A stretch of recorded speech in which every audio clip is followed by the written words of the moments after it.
ಬೆಳ್ತಂಗಡಿ ತಾಲೂಕಿನ ನೆರಿಯ ಗ್ರಾಮದ ಕುಡುಮಡ್ಕದಲ್ಲಿ ಮನೆಯ ಗೋಡೆಯಲ್ಲಿದ್ದಂತಹ ಸುಮಾರು 26 ನಾಗರ ಹಾವಿನ ಮರಿಗಳನ್ನು ರಕ್ಷಿಸಿ ಸುರಕ್ಷಿತವಾಗಿ ಅರಣ್ಯಕ್ಕೆ ಬಿಡಲಾಗಿದೆ.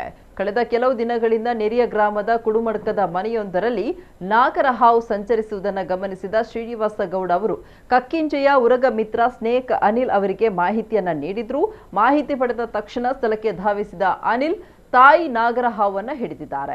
ಈ ವೇಳೆ ಗೋಡೆಯಲ್ಲಿ ಮರಿಗಳು ಇರೋದನ್ನ ಗಮನಿಸಿದ್ದಾರೆ. ಬಳಿಕ ಗೋಡೆಯಲ್ಲಿದ್ದ 26 ಮರಿಗಳನ್ನು ಸುರಕ್ಷಿತವಾಗಿ ಹಿಡಿದು ಅವುಗಳನ್ನು ತಾಯಿ ಸಹಿತ ಚಾರ್ಮಾಡಿ ಘಾಟಿಯ ಅರಣ್ಯ ಪ್ರದೇಶದ ಸುರಕ್ಷಿತ ಸ್ಥಳದಲ್ಲಿ ಮೇ 7ರಂದು ಬಿಡಲಾಗಿದೆ.